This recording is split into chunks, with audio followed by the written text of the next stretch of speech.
primeira etapa de um trabalho que a gente quer fazer em relação ao plano diretor. Isso aqui são pequenas alterações que nós temos que fazer nesse momento para atender algumas necessidades que nós estamos tendo no município, mas nós já estamos com algumas propostas de empresas para a revisão do plano diretor. E a nossa ideia é que essa revisão, evidentemente, seja feita com a participação de todos os entes envolvidos no município, sejam os órgãos de classe na área de engenharia e arquitetura, os engenheiros da região, seja o pessoal de CDL, a população civil não organizada de maneira geral, mas também a civil organizada, as associações, etc. Então, hoje nós vamos discutir apresentar alguns tópicos, né? Isto é uma audiência pública, ou seja, para a gente ouvir dos dois lados. Nós só queríamos pedir que quem quiser depois se manifestar, que se inscrever de acordo com o regulamento, que venha aqui, porque nós temos que falar pelo microfone, porque estamos transmitindo esse evento através da TV Câmara. Já queremos também, de antemão, agradecer à Câmara de Vereadores por nos conceder esse espaço para a gente fazer essa audiência pública. Então, que todos se sintam bem e se sintam à vontade para participar dessa audiência. Muito obrigado.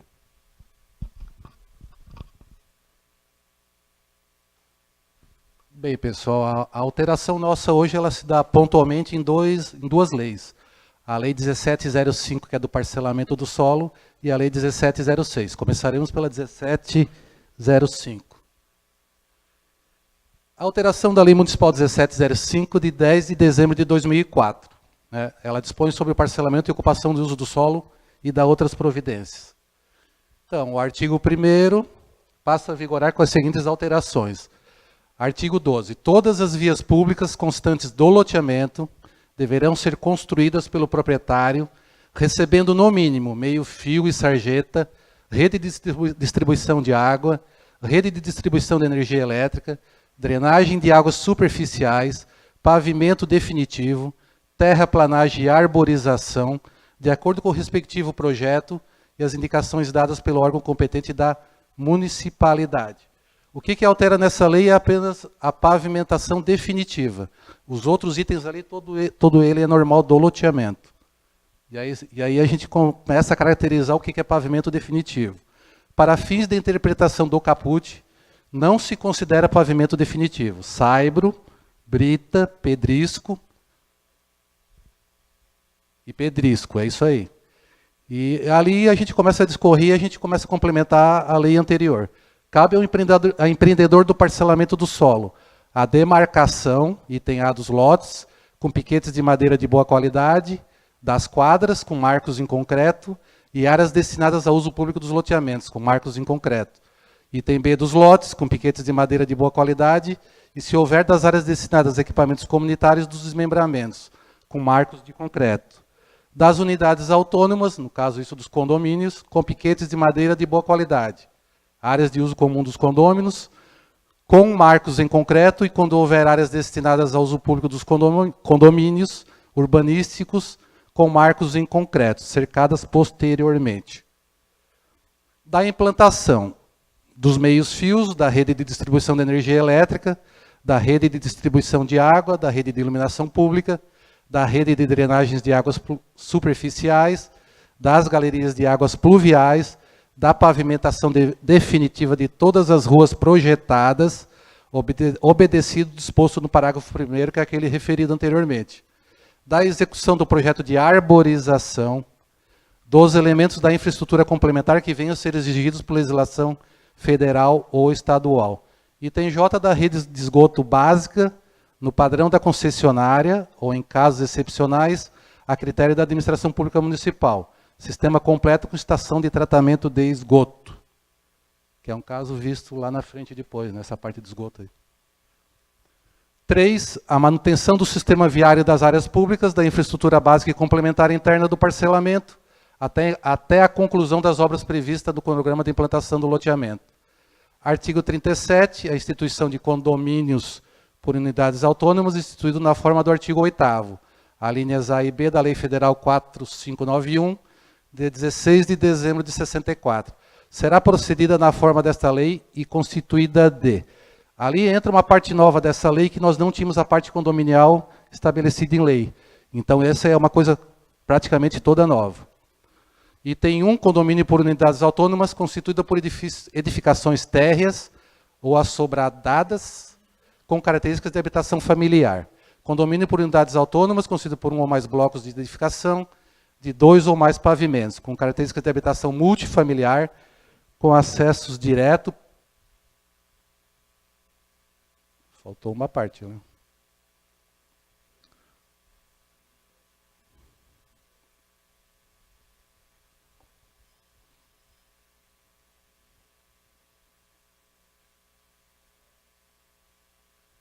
Ali é pelo acesso direto ao condômino à rua pública, né? Onde tá? Não, não tem. Mas é acesso direto à via pública, o que diz ali.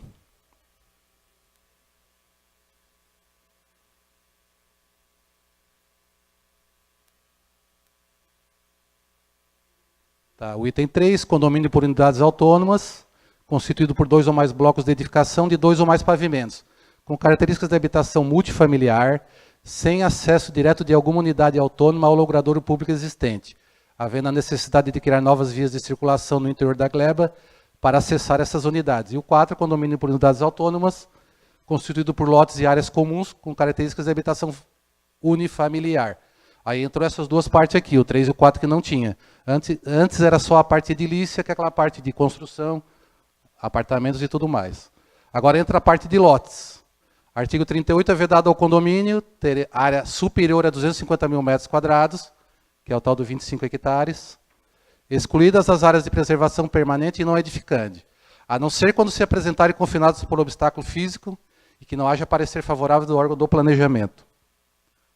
2, obstaculizar o sistema viário público existente ou projetado. Item 3, ter fração ideal inferior ao lote mínimo estabelecido no artigo 17, inciso 1, para os condomínios previstos no inciso 4 do artigo 37. Parágrafo único, para aprovação de condomínio com área superior a 15 hectares, 150 mil metros quadrados, nos termos do inciso 1 desse artigo, poderá ser exigido 15% de área verde e 15% de utilidade pública, a critério do órgão de planejamento. Então, quer dizer que é 10% e mais 10%. Em casos acima de 15 hectares, poderá ser aumentado para 15% e 15%. As áreas de utilidade pública. Artigo 39, parágrafo 1º, os condôminos por unidades autônomas previstos no inciso 1, 3 e 4, do artigo 37, do presente capítulo, deverão doar ao município de Nova Veneza a área correspondente a 20% da área condominial para fins de área verde e de utilidade pública. Parágrafo 2º, a área doada ao município de Nova Veneza destinada à área verde e vegetação, correspondente a no mínimo 10% da área total da gleba, cuja base de cálculo é a área total menos as áreas do sistema viário e a área de preservação permanente, às margens dos recursos hídricos, deverão estar localizadas dentro dos limites da área condominial. E os outros 10% destinados à utilidade pública, que deverá estar localizada fora dos limites da área condominial, num raio máximo de 5 mil metros distantes do empreendimento. Ou em raio maior, a depender da localização do empreendimento e adequação das necessidades da municipalidade, e cuja base de cálculo é a área total menos as áreas do sistema viário e a área de preservação permanente. Terceiro, no caso de opção de obras ao invés de doação de áreas, essas deverão ser executadas no entorno do empreendimento num raio de 5 mil metros. Parágrafo 4º, para os casos omissos, a exigência ou não dos 20% de área destinada à área verde e de utilidade pública para os condomínios estará sujeita à análise das seguintes condicionantes, analisadas pelo órgão do planejamento em consulta a outros órgãos afins. 1, tipologia de implantação do empreendimento. 2, localização do empreendimento, padrão do empreendimento, necessidade de criação de vias internas, número de unidades, tamanho do terreno do empreendimento, outras condicionantes a critério do órgão do planejamento. O 39A, o condomínio vertical poderá ser empreendido em área oriunda de reparcelamento ou de modificação de parcelamento. Parágrafo único, para os condomínios em áreas oriundas de loteamentos regulares, nos quais já foram doadas as áreas previstas no artigo 9º, que é o 10% de utilidade pública e 10% de área verde. Inciso 5, essas serão novamente exigidas, independente de doação anterior. O 39B, os parâmetros urbanísticos e construtivos de cada unidade territorial privativa deverão ser definidos juntamente com o parcelamento, segundo os parâmetros anteriormente definidos na Lei do Zoneamento e no Código de Obras. Parâmetros estes referentes ao índice de aproveitamento, taxa de infiltração, taxa de ocupação, afastamentos laterais e de fundo, sendo que o cálculo da área de estacionamento deverá seguir o plano diretor, considerando-se o número total de unidades previstas. 39C, o acesso do sistema viário do condomínio ao sistema viário público poderá ser feito através de um ponto para cada rua que seja adjacente ao condomínio. 39D, as vias internas de uso privativo deverão ter largura mínima de 12 metros e as demais características viárias definidas para o parcelamento.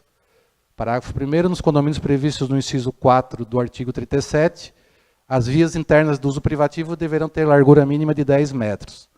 O segundo, nos condomínios previstos no inciso 1, 2, 3 do artigo 37, as vias internas do uso privativo deverão ter largura mínima de 7 metros.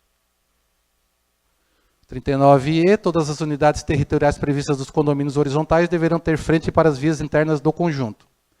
O F, deverão ser respeitados os padrões de urbanização estabelecidos para as demais categorias de parcelamento. O 39G, os usos não residenciais nos condomínios devem respeitar as normas ambientais e sanitárias vigentes, ficando alguma restrição ao uso a ser estabelecida através da análise do parcelamento do seu regimento interno. 39H, toda a documentação da infraestrutura implantada no condomínio será atribuída aos condôminos. O I, quando as glebas do terreno sobre as quais se pretende a instituição de condomínios por unidades autônomas não forem servidas por redes públicas de abastecimento de água potável e de energia elétrica, tais serviços serão implantados e mantidos pelos condôminos, devendo sua implantação ser comprovada previamente mediante projetos técnicos submetidos à aprovação das empresas concessionárias de serviço público. O artigo 40, na instituição do condomínio por unidades autônomas, é obrigatória a instalação das redes e equipamentos para abastecimento de água potável, energia elétrica e iluminação das vias condominiais, rede de drenagem pluvial, sistema primário de tratamento e disposição de esgotos sanitários, e obras de pavimentação e tratamento das áreas de uso comum. Ali entrou aquela do sistema primário, né? Depois a gente vê lá na frente a discussão. Parágrafo 1º, único, é da responsabilidade exclusiva do incorporador a execução de todas as obras referidas neste artigo, constante nos projetos aprovados, as quais serão fiscalizadas pelos órgãos técnicos municipais. Essa lei entra em vigor na data de sua publicação. E aí, por uma questão de ordem, não sei se a gente abre para discussão agora, porque encerra essa lei 1705, ou a gente lê tudo. Eu não sei se houveram inscrições ali para perguntas. É. Não, essa aí é a presença. É só pedir. Na verdade, pelo decreto 360 de início, tu tem até 1 hora do início para pedir, né? Não, vocês têm? Tem? Pode se inscrever. Tá. Em relação a 1705, tem algum questionamento, alguma pergunta, alguma dúvida? Daí a gente parte para outra 1706. Pode? Aqui no microfone, porque senão não grava ali na TV Câmara. Por favor. Cheguei um pouquinho atrasado, mas de qualquer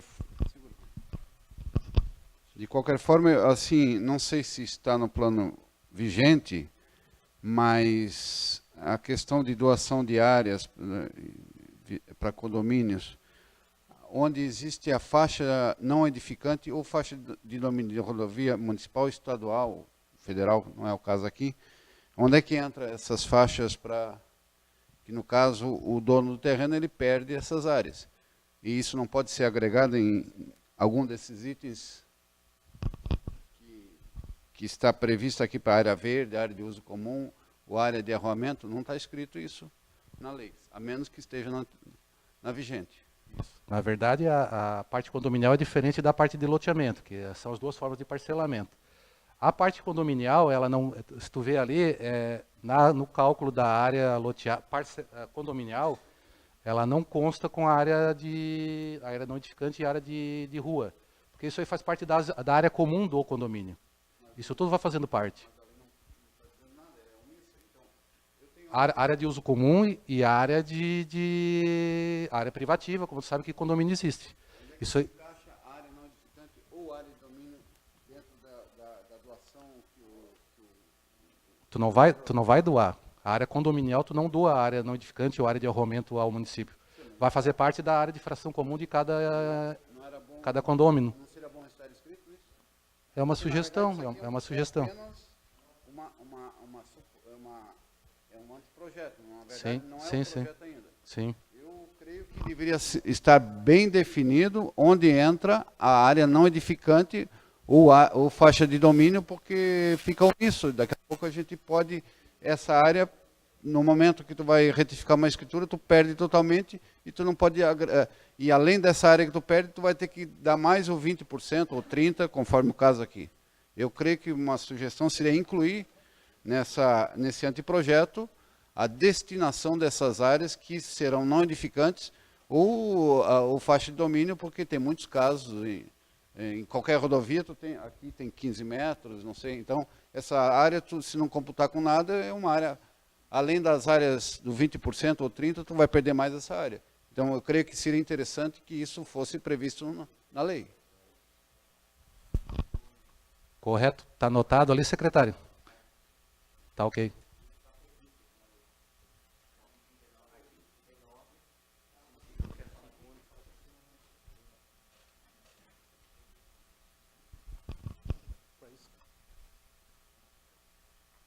Essa questão de arruamento, ela já está prevista aqui na lei. Ó. A área doada ao município de Nova Veneza, destinada à área verde de vegetação, correspondente no mínimo a 10% da área total da gleba, cuja base de cálculo é a área total, menos as áreas do sistema viário e área de preservação permanente. Então, tu vai fazer o cômputo do cálculo das áreas públicas, descontando o teu arruamento. No caso, essa tua pergunta é como área não edificante, como uma faixa de domínio da rodovia é considerado um arruamento, e não vai ser calculado área verde em cima dessa área. Me faltou aqui, pelo que eu estou notando, principalmente a questão das áreas de APPs que não são áreas de APP de recursos hídricos, por exemplo, inclinação acima de 45 graus, topo de morro, no terço superior, em áreas acima de 1.800 metros, mas embora Nova Veneza não tenha. Eu acredito que em relação às áreas, cálculo de áreas era só isso. Mas a tua pergunta é, não, as áreas públicas elas não vão ser calculadas em cima do arruamento. Deve-se descontar o arruamento para fazer o cálculo das áreas. Mas nem toda a faixa de domínio ela será para arruamento. Porque tu tem faixas de infra, de NIT aí de 15, 25 metros, 20 metros. Quer dizer, nem tudo isso vai ser rua. Mas tem local que, em tese, não daria para fazer uma rua, que tem árvore, por exemplo, né? Que tem. Certo. Assim, para mim não está claro aqui que isso é a tua interpretação, mas escrito. Sabemos que na lei vale o que está escrito. O que não está escrito não é lei. Entendeu? Pelo menos, eu acho que faltaria uma identificação melhor quanto à faixa de domínio, a destinação dela. Eu concordo com o Minato, porque a gente que trabalha com o cartório... Só um minutinho.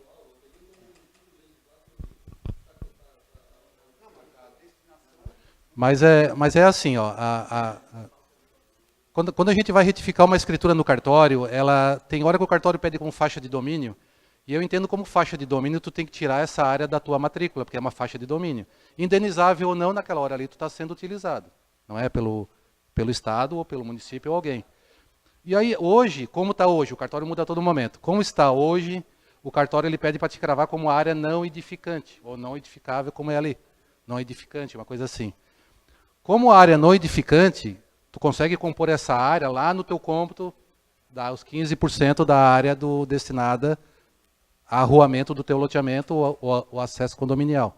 É isso? Agora, se for faixa de domínio, sim. E aí fica um pouco omício, como o Minato diz mesmo. Então tem que prever isso aí e dar uma estudada.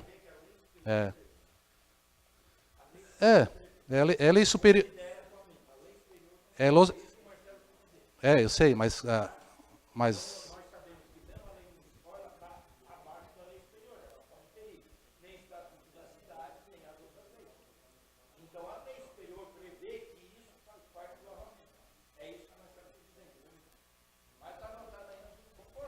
Tá ok. Vamos dar mais uma olhada e após tem Câmara de Vereadores ainda, e depois tem ainda a promulgação da lei.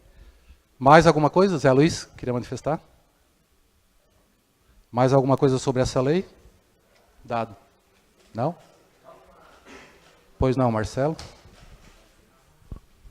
Tem uma recomendação que eu vi que não constou aqui, que sobre os condomínios residenciais rurais, em vista da característica do nosso município, seria bem interessante, talvez regulamentar alguma coisa nesse sentido, para que também fosse possível criar em meio rural esses condomínios, visitando os sítios de recreio. Acho bem interessante.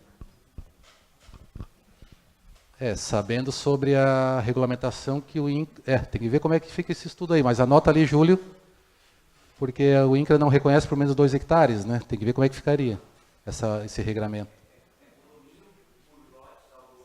Sei. Isso, mas isso a gente vai dar uma olhada. Certo. Giovanni Brock, por favor. Bom dia. Com relação a esse projeto específico, eu tenho 2 situações. A primeira, eu acho bastante interessante a instituição do condomínio fechado, residencial, só que o artigo 39A, eu acredito que a redação está equivocada. A lei trata de condomínio horizontal, e o artigo 39, a palavra é vertical. Eu acredito que foi erro formal de digitação. Com relação, então, a instituição do condomínio eu acho bastante válida. Com relação ao desmembramento, com relação à incorporação de loteamentos, a exigência que a administração está fazendo é a pavimentação. Isso o que acontece?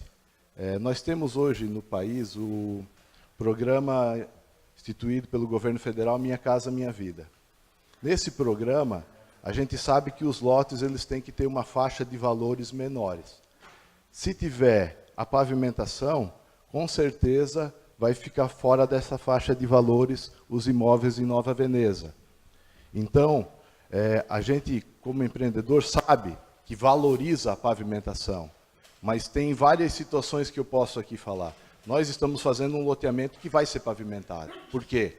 A classe, os nossos clientes específicos, eles têm condições financeiras de custear essa pavimentação, porque vai sair de alguém esse custo, alguém vai pagar.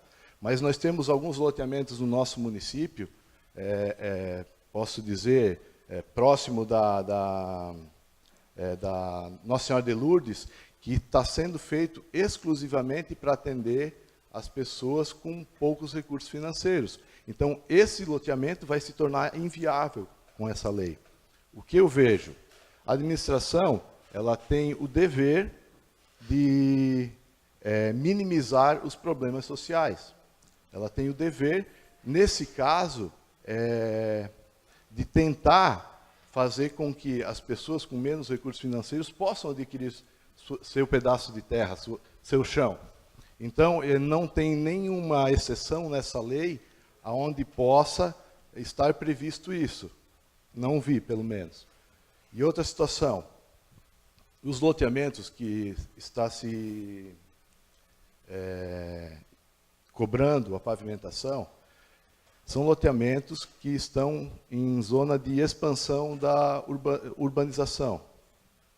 Porque no centro já estão todos urbanizados. Isso provavelmente é zona de expansão. Nesse caso, essa lei não prevê a alteração dos índices para a construção, que eu acho que é interessante.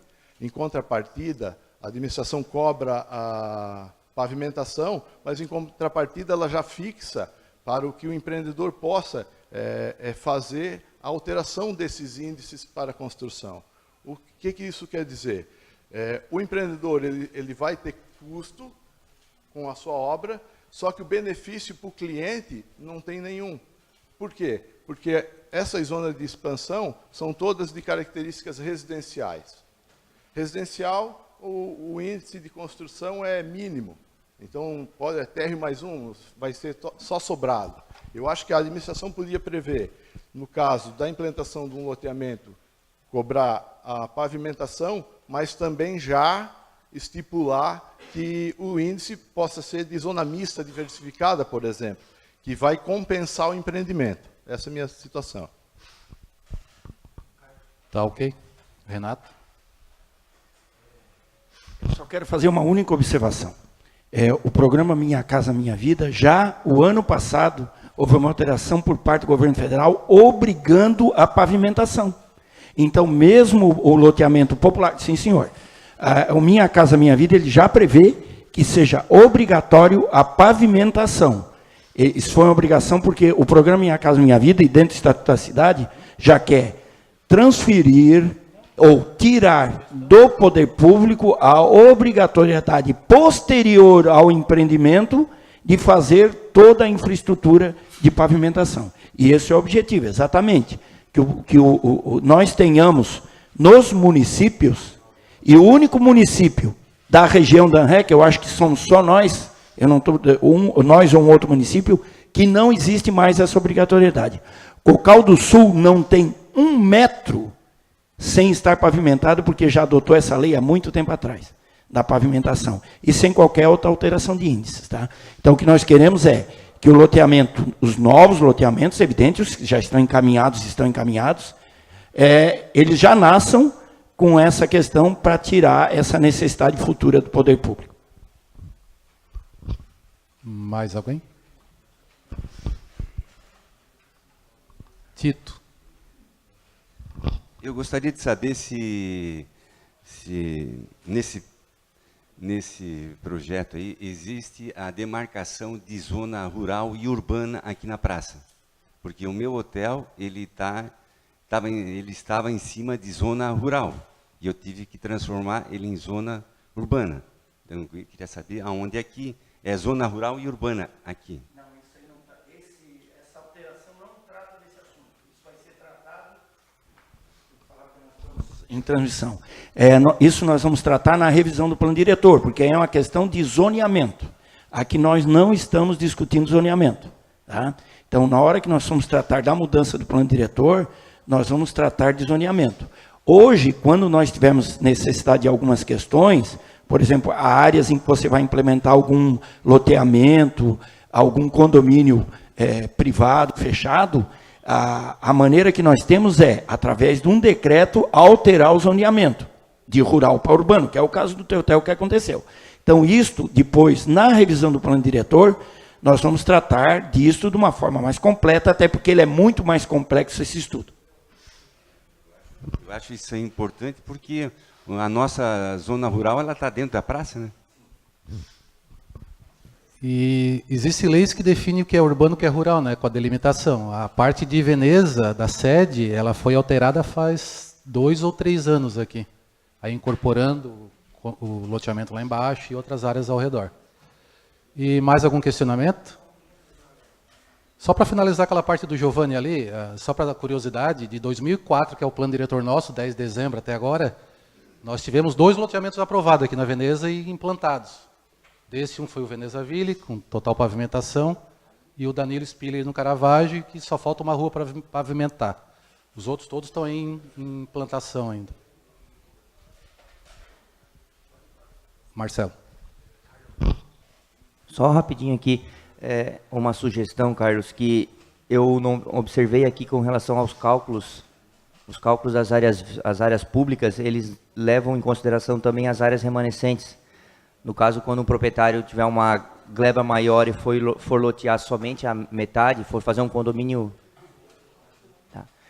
O cálculo das áreas públicas aqui, eles estão levando em consideração toda a gleba e não estão descartando, por exemplo, o cálculo sobre as áreas remanescentes. Então, quando um loteador for lotear somente metade do seu imóvel, se ele tiver um imóvel de 10 hectares e for lotear só 5, ele tem que pagar áreas públicas em cima dos 10. Então, acho que interessante colocar aqui na alteração no artigo, dizendo que não será calculado as áreas públicas sobre as áreas remanescentes.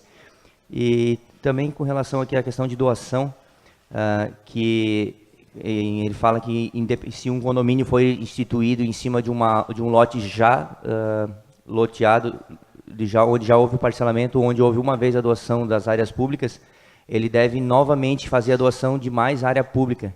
Então, será que, não sei, tem uma interpretação que talvez não sei se estaria correta, porque aí o proprietário ele estaria doando uma vez, deixando um lote, e quando for fazer um condomínio em cima desse lote, estaria doando outra vez. Não sei se isso é correto. Isso aí eu acho que uma completa a outra. Uma é aquela parte da área remanescente que é retirada, e outra é aquela parte ali. Se tu for parcelar uma vez no teu loteamento, a tua área remanescente é excluída, certo? Tu não doou a área verde nem a área de utilidade daquela área lá. E essa área veio de uma área de parcelamento. Então, tem que dar uma estudada nessa lei ali. Hã? Sim, anotamos ali. Anotamos ali. Só um minutinho que tem o Eduardo Gione na frente. Só um minutinho. Eu queria falar sobre a pavimentação. Quando houve a alteração da Caixa Econômica, o município de Nova Veneza, por um exemplo, ele tinha lotes que tinha pavimentação. Só que com essa alteração, a gente já teve a experiência lá atrás. Pelos valores, rua com pavimentação, o programa aqui na Nova Veneza ele ia ficar inviável. Então eu acredito que essa pavimentação a gente poderia deixar aberto, continuar como estava, porque nós vamos, o consumidor final vai pagar o preço, nós vamos acabar com os sonhos de muita gente que não vão conseguir fazer sua casa, porque a pavimentação ela vai ter um custo, e esse custo o consumidor final vai pagar. Então eu acredito que essa alteração a gente poderia deixar para o loteador, ele fazer o que ele bem entender, porque onde ele tem os lotes valorizados, ele vai fazer a pavimentação. Mas tem lugares que ele não vai conseguir, porque o consumidor final não vai poder pagar. E a gente via lá, quando a Caixa Econômica fez a alteração, aqui em Nova Veneza, não foi porque não tinha lote, é porque o valor ultrapassava o limite do Minha Casa Minha Vida. Então, esse programa ali, com a pavimentação, a gente vai inviabilizar os pequenos construtores, os pequenos investidores e os sonhos de muita gente. Isso aí eu acho que nós poderíamos deixar essa pavimentação por conta do loteador, como está. Eu acho que essa alteração ela vai trazer para o pessoal que vai comprar, vai ser ruim. Obrigado, Eduardo. Só um minutinho. É o mesmo assunto do Eduardo? O teu? Não, o teu é o mesmo assunto. Só uma complementação. Um minuto. Bom dia. Bom dia. Só para fins de esclarecimento, eu concordo com o Giovanni e com o Eduardo, porém a Caixa já alterou realmente para que seja necessária a pavimentação. A partir do dia 1º de janeiro de 2018 será necessário pavimentação para financiamento de loteamento de empreendimento e de construção individual também. A gente está nessa batalha para que isso não aconteça, porque inviabiliza realmente muitas vezes o negócio, mas para título de informação, essa exigência vai ser pedida a partir do dia 1º de janeiro de 2018. Ok. Minato. Essa lei, esse anteprojeto, dos objetivos é falar sobre condomínio, que não existe, seja ele condomínio de unidades multifamiliares ou unifamiliares. Eu queria saber, aqui, pelo menos eu não encontrei, cada condomínio que for instituído, certamente ele terá uma área de lazer, uma área de uso comum para o próprio condomínio. Essas áreas, elas seriam descontadas do 20% aqui previsto, nessa situação? Eu gostaria de saber... Carlos, desculpa, eu vou repetir a pergunta aqui. A doação de áreas em condomínios fechados, não fala fechado, mas certamente seria condomínio fechado. A área de uso comum que existirá dentro desses condomínios. Um condomínio bom certamente terá uma área de uso comum com equipamento de lazer e tal, reuniões e tal. Essas áreas, elas serão descontadas da área total que será doada ou que não será utilizada para comercialização? É uma área? Faz parte? 10% mais 10%.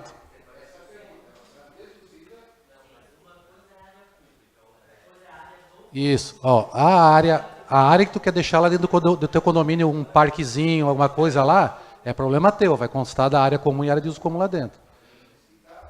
A área pública é outra coisa. 10% de área verde de vegetação, tu tem que deixar lá dentro do teu condomínio. Cercada, certinho, área de mato, área de uso comum.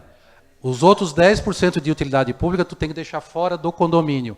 Por quê? Porque é pública, o público não tem acesso ao teu condomínio. Então, até 5.000 metros ali, ó, como diz a lei. Dentro do próprio matinho, eu posso fazer a área de lazer? Eu vou ter que fazer uma área de lazer. E a mata, a área verde que for disponibilizada, ela poderá ser descontada desse montante? É obrigatório, é 10%. Área verde... Não. Área verde de mato, não. Não. Área verde de mato, não. Ela tem que estar intacta lá, cercada, porque é mato, tem que estar cercada.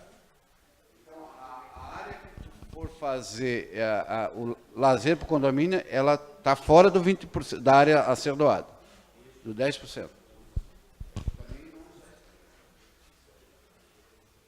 Não, mas a área de uso comum do condomínio é uma coisa, a área privativa, isso aí seria uma área privativa lá que a lei permite, que exige teu 10% de mato lá dentro. Entendeu?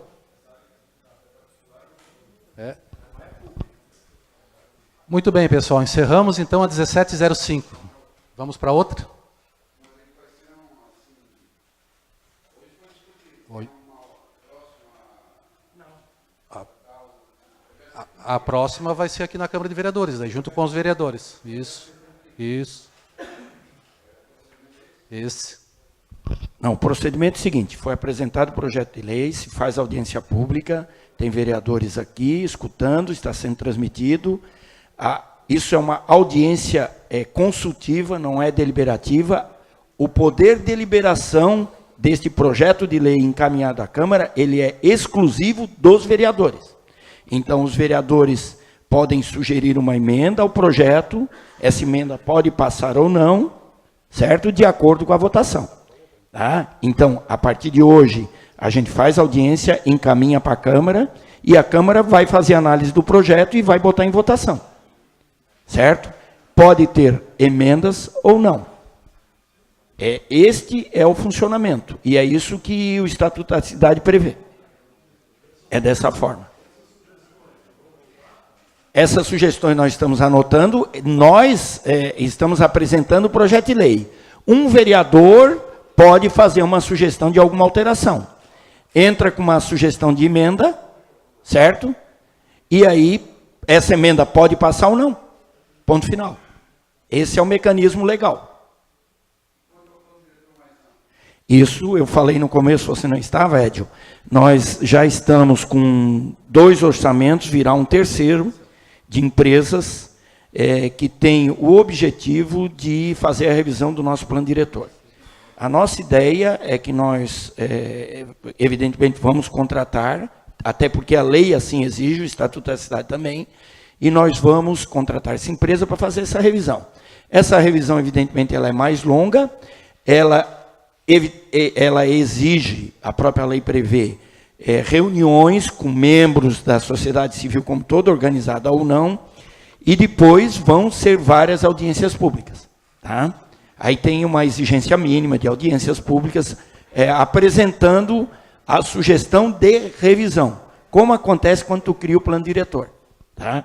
E aí só que isso, evidentemente, é um pouco mais demorado, porque tem questões muito mais amplas a serem discutidas na revisão do plano diretor, a questão de zoneamento, por exemplo, que é uma questão muito importante, a questão se é zona mista, o que é que permite, o que é que não permite, a questão de altura de edifícios, a questão importante que nós devemos discutir, que é a outorga onerosa, né? Que é um instrumento importante tanto para o empreendedor quanto para a questão do executivo, do poder público.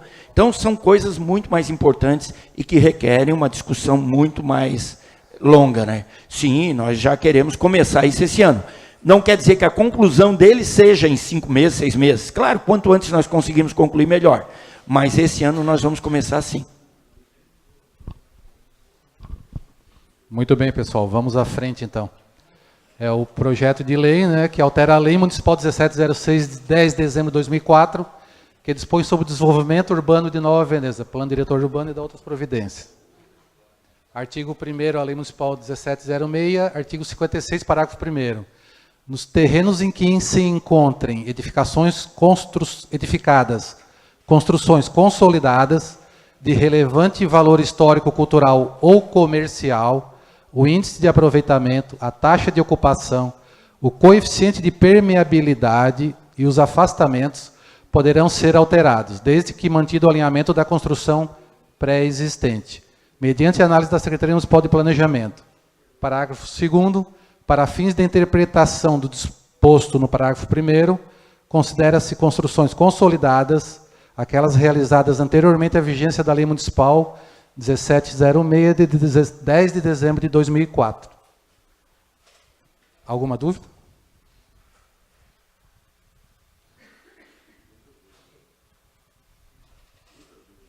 Quer falar, Zé Luiz?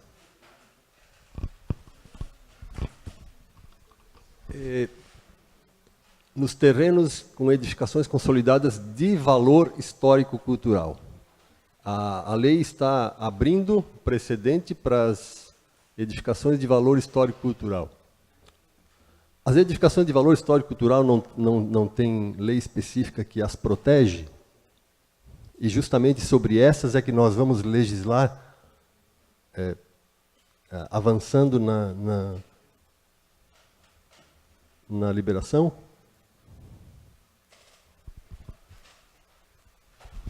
O que se está colocando aqui, Zé Luiz, não é em cima desta construção histórico-cultural. Nós vamos ter que, evidentemente, preservar e seguir uma lei superior, que é a lei, por exemplo, nós temos no município várias construções catalogadas no IFAM. E, evidentemente, ali, as pessoas até confundem e acham que tem que ser tombada para não ter alteração. Na verdade, o fato de já estar catalogada, o IFAM já tem uma ação sobre esta edificação e as alterações têm que estar sujeitas àquela lei superior. Tá? O que nós estamos aqui definindo é que essas questões consolidadas, as intervenções possam seguir, e esse é o objetivo principal, o alinhamento anterior existente. Certo? Porque a nossa grande questão no município é a questão que nós temos de alinhamento, por exemplo, principalmente na região central, vamos pegar São Bento Baixo, aquelas construções antigas que têm um alinhamento e estão dentro da área do terreno, seguindo a divisa do terreno, e nessas regiões tu poderias seguir esse alinhamento, evidentemente apresentando os projetos, e ali fica claro que se está sujeito à aprovação da Secretaria de Planejamento, e evidentemente que nós, do Poder Público, vamos ter que respeitar a lei superior e preservar, evidentemente, essa questão cultural. Tá? Por isso que nós temos essa preocupação, e evidentemente, nós temos sempre que lembrar o seguinte, que a nossa lei, ela não vai poder ferir uma lei superior. Ponto final. Isso é um regramento jurídico, o doutor... O Henrique está aqui, o Dadinho pode confirmar isso, né? Nós não podemos ferir essa lei superior. Tanto que o plano diretor, hoje, ele tem que estar sempre à luz do Estatuto da Cidade. Sempre. E neste caso específico, nós temos que estar à luz também da questão do IFAM, desse regramento de preservação. Exatamente aonde eu quero tocar. Qual é o ponto? É na redação da lei. A quem ela contempla? Eu não sou contra que haja um regramento específico para cada caso. Eu só acho que não é o caso da lei se referir à relevância histórico-cultural. Pelo contrário, os que têm relevância histórico-cultural, inclusive tem lei federal que regulamenta. Então a questão aqui não é permitir que haja modificação nos índices e estudo de caso a caso, porque a lei ela não define nada, ela vai estudar caso a caso. Retira-se o termo histórico-cultural, porque agride uma lei federal, e vai se colocar outro critério nesse tipo de avaliação, que uma delas, por exemplo, é o zoneamento. A gente entende que em áreas específicas da cidade, e eu posso dar um caso concreto aqui, o entorno da Praça Humberto Bortoluzzi deve ter uma análise, um microzoneamento ali específico para aquilo ali. A rodovia dos imigrantes é uma outra situação totalmente diferente. O bairro Bortoluzzi deve ter uma interpretação segundo as características do bairro Bortoluzzi. O que nós não podemos ter é uma lei que estabelece a mesma regra para o bairro São José no Caravaggio e para a Vila Maria. Por quê? Porque são situações distintas, cada caso, cada localidade tem a sua característica de implantação, de relevância, de relevo e tudo mais. Não desprezando nenhuma delas, apenas características diferenciadas. Então, na minha opinião, é equivocado criar a lei e caracterizar para exclusividade do histórico-cultural.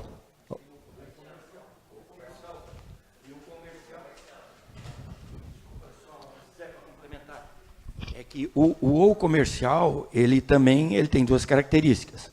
O comercial para estabelecimentos que geram, e o comercial tu podes entender também, eu sou dono de uma casa, e o fato de eu fazer a intervenção pode me dar uma valorização comercial para minha casa, no sentido imobiliário, né? Sim, mas a lei ela não fecha só naquilo, né? Ela abre essa outra lacuna. Mas até porque se a construção tem uma relevância histórica cultural, ela está cadastrada lá no IFAM, tu não pode mexer nesse imóvel sem ter um regramento próprio deles. E essa lei não está permitindo que tu mexa nessa construção. É ao lado, tu mexe no índice urbanístico do lado. É o que eu estou imaginando da lei, né?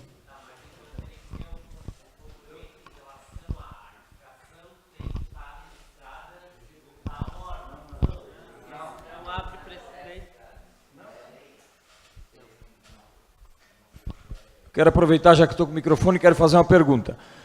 Em relação a isso, por exemplo, vamos citar um exemplo, aquele prédio do Osteto ali, do despachante Osteto. Ao lado tem um lote vazio, certo? Se eles quiserem construir, eles vão ter que deixar o afastamento ou segue o alinhamento das outras construções que está na calçada?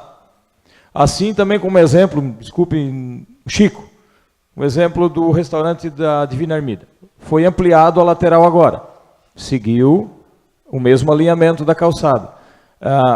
Aquela construção, ela é considerada relevante no valor histórico-cultural? Se sim, a construção, eu acredito que tem que seguir o mesmo padrão que já existe na construção.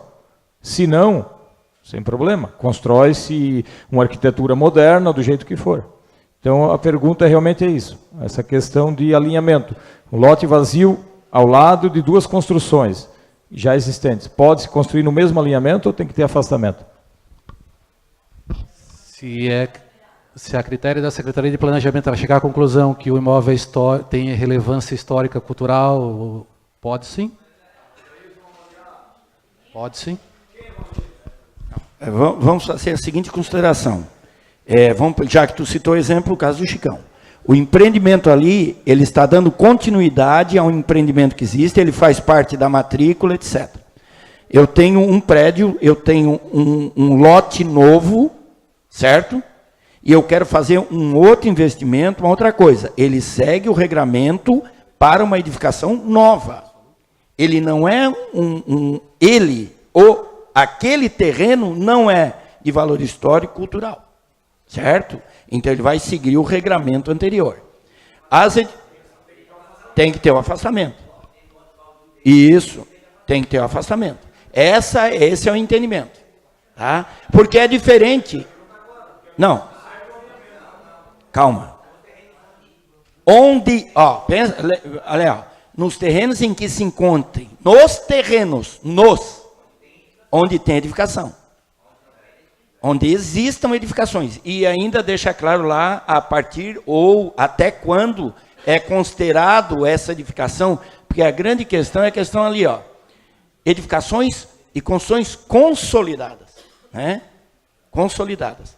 Porque a grande questão aqui é definir o que é consolidado, então por isso que foi colocado aquele parágrafo 2º para definir o que é consolidado. Correto?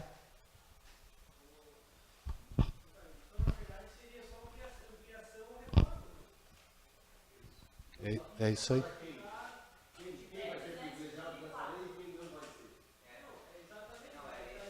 Vai ser privilegiado, primeiro.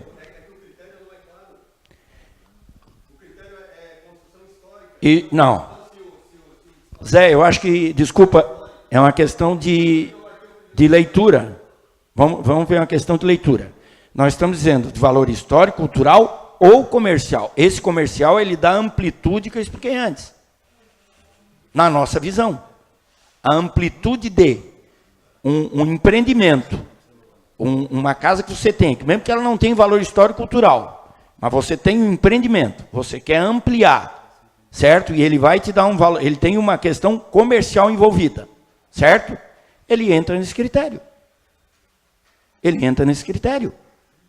Ele não, isso ali não é uma questão fechada, porque não deixou somente histórico e cultural. Certo? Não é só o histórico cultural. Desde que seja consolidado anterior a 2004 e se enquadre no histórico cultural ou comercial, você pode fazer seguir o alinhamento. Esse é o objetivo. Tá? Então não é uma questão fechada. Porque tem esse ou comercial, ele te dá essa amplitude de tu atingir outros que não sejam histórico cultural. É esse o entendimento. Comercial anterior a 2004. Zé, vamos ler. Não, a redação é: nos terrenos edificadas, construções consolidadas, de valor. Aí, ó, aí não é o objeto, aí é a qualificação. Aqui não está dizendo que o valor comercial tem que ser anterior a 2004. A edificação tem que ser anterior a 2004. Certo?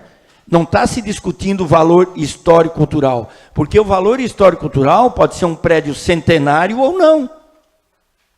Ele pode ser centenário e ser de valor histórico-cultural. Mas pode ter uma edificação anterior a 2004, mesmo que ela não tenha arquitetonicamente uma questão de histórica, e ele ser um prédio histórico. Tu entendeu? É nesse sentido. Pode-se chegar à conclusão no futuro que a nossa prefeitura ela tem valor histórico. Se ela for anterior a 2004, ela se enquadra. E aqui o histórico, cultural ou comercial, ele é qualitativo. E ele não é o que define. O que define é edificadas, construções consolidadas. Esse é o objeto.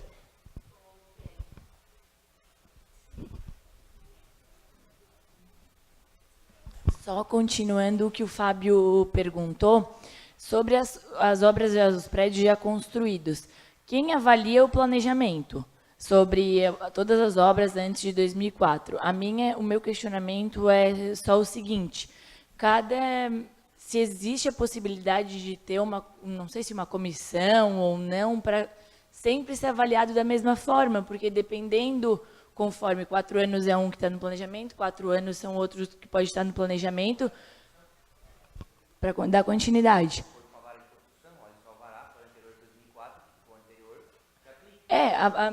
A minha dúvida é só o que manter moderno, o que manter histórico, quem avalia isso, só isso. Esta lei não está tratando disso. Ela não está tratando de dizer o que mantém histórico e o que não mantém histórico. Tá?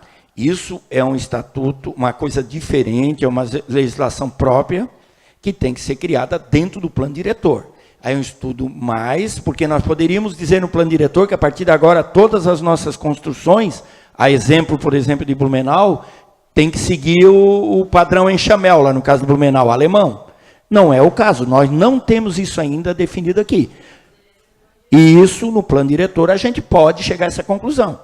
E pode haver, e como vai haver participação, aí entra de novo naquilo que a gente falou antes, né? O zoneamento vai decidir uma série de coisas.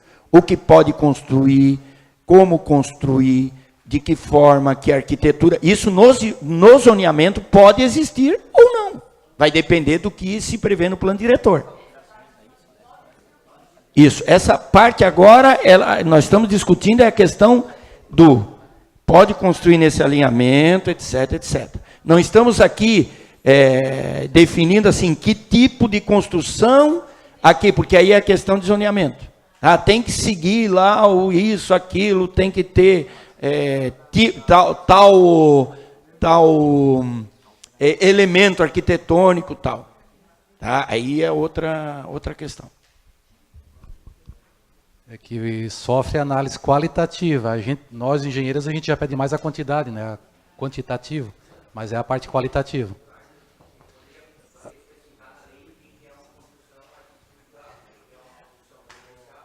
Complementar a lei, podemos? Podemos ver isso aí. Anota ali, Júlio. Eu entendi que a Larissa falou que para tirar dessa parte só de 2, 3 do planejamento e incorporar um pessoal maior, né? Para análise do... Sim.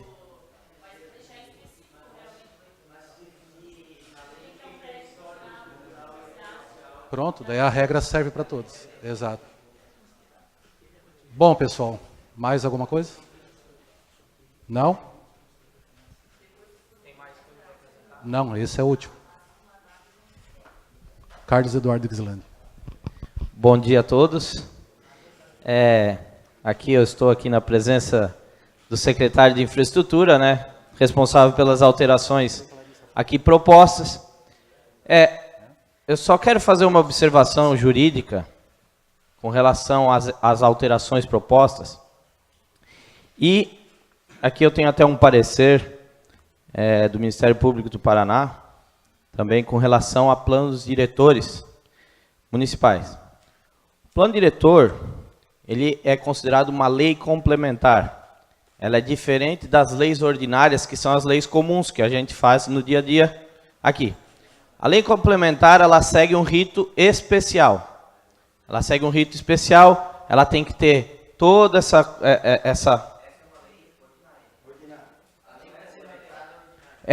Exatamente. Então, ela não pode ser concebida como lei complementar, não pode ser considerada alteração do plano diretor. Exatamente. Foi essa pergunta que eu queria que o Luiz Henrique tivesse aqui, até para a gente fazer a consulta, né? Mas como também está acabando, então fica aqui, porque esse questionamento vai ser feito quando for apresentado aqui os projetos. Eu, como vereador, vou questionar essas situações.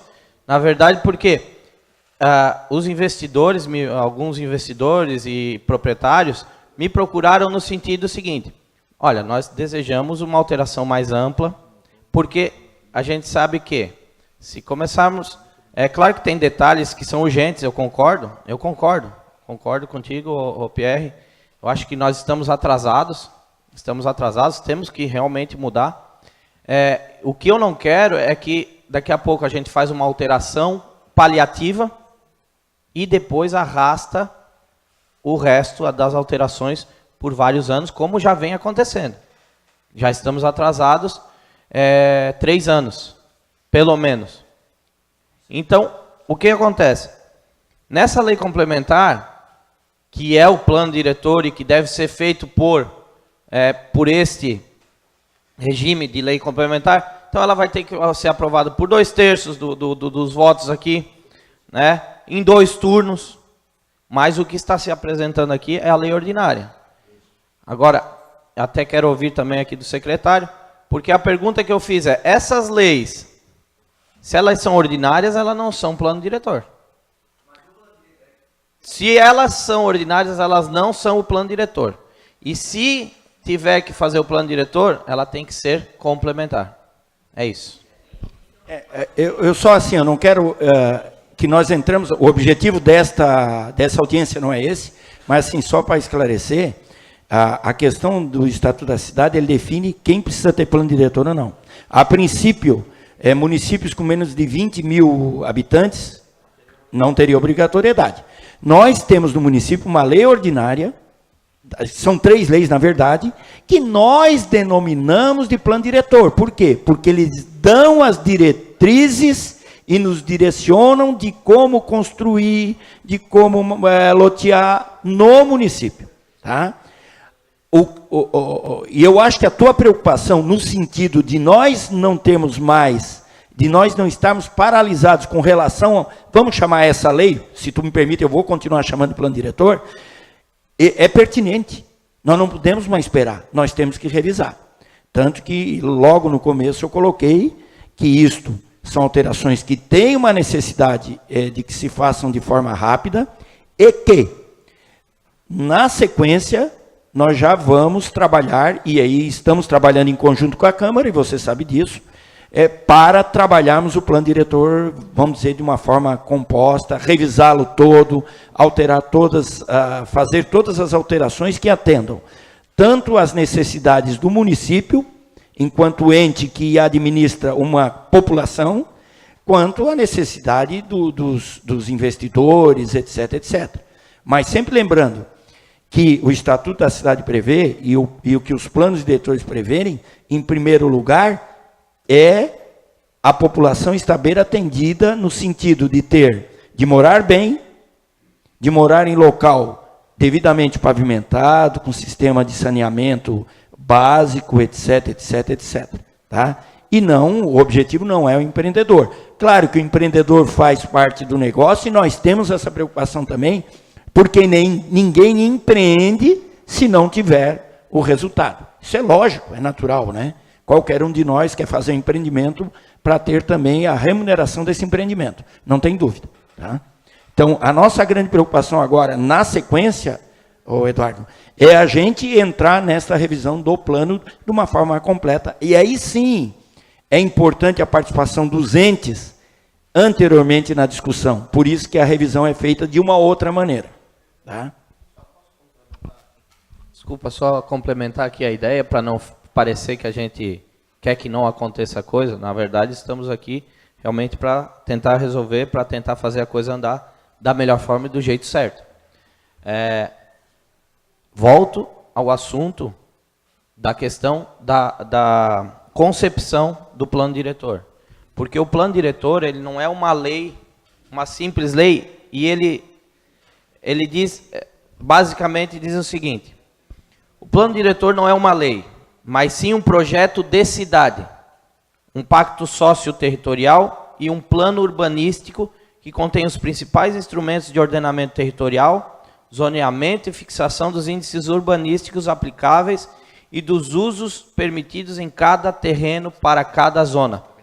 Quer dizer, se nós não pensarmos o plano diretor como um todo, e a gente ficar fazendo reparos na lei que não são permitidos, como tu disse, são leis ordinárias que a gente chama de plano diretor, porque Nova Veneza não teria a obrigatoriedade de ter o plano diretor. Mas Nova Veneza é uma cidade excepcional. Quer dizer, nós não teríamos obrigação de ter hospital, mas nós queremos um hospital. Nós não temos obrigação de ter um plano diretor, mas nós queremos pensar uma cidade para daqui 20, 30, 50 anos. O que nós queremos do nosso município? Que tipo de investimento que nós queremos atrair? O que nós queremos para nós? Então, por isso que eu gostaria que fosse olhado com carinho, claro. Eu sei que o Pierre vai ter esse cuidado e com certeza nós vereadores estaremos aqui. Fico à disposição de cada um, de qualquer pessoa que quiser dar sugestão ou qualquer coisa que a gente possa buscar junto do executivo, né, junto da secretaria, para poder, de repente, modificar ou alguma coisa que não gostou, alguma coisa que gostou, alguma coisa que faltou. Então, me coloco à disposição para podermos pensar juntos esses projetos. Obrigado a todos aí. Obrigado. Todas as sugestões, tanto do Dado quanto do pessoal, foram anotadas. A gente vai verificar durante o percurso aí do caminho, né, até chegar na Câmara. E com isso eu encerro minha participação aqui técnica da audiência pública. Devolvo a palavra.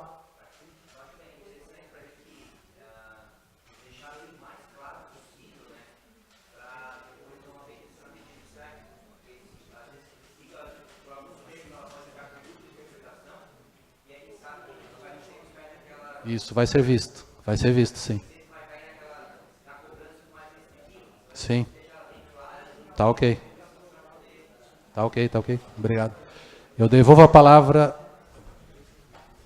Só para esclarecer, alguém pode interpretar diferente o que eu coloquei. Eu não sou contra. Tá? Eu apenas acho que o critério não é esse. O critério para tu definir diferenças nesses índices e nessas avaliações, ele deve ser regional, segundo zonas da cidade com índices e características distintas.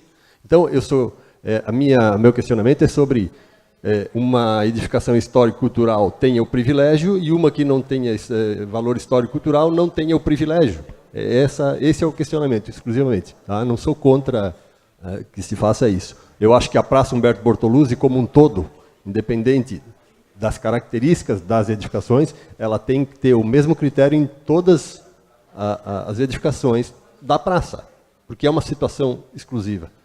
Outras situações do município pontuais. Okay? Pode ser definido.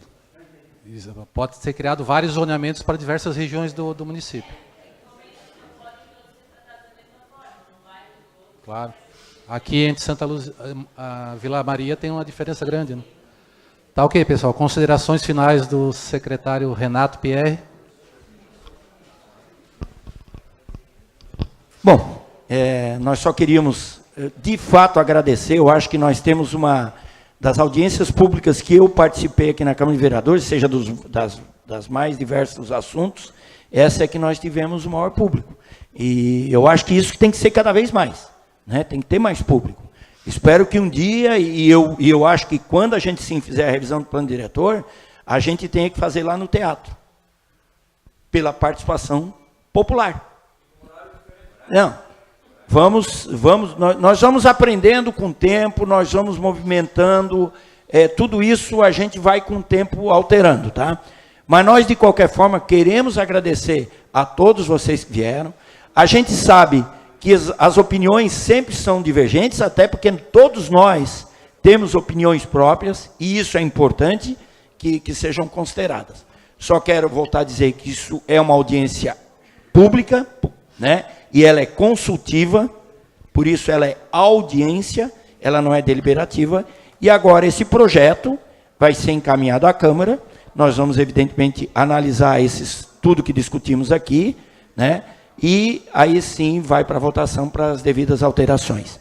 E volto a ressaltar e pedir que quando nós entrarmos de fato na questão, vamos chamar, o Dado já me permitiu que continue chamando de plano diretor, vamos chamar assim, e a gente espera que ao revisar a gente de fato transforme num plano diretor, que todos participem e nos auxiliem, porque de fato eu tenho certeza que a preocupação de todos aqui é com o município de Nova Veneza.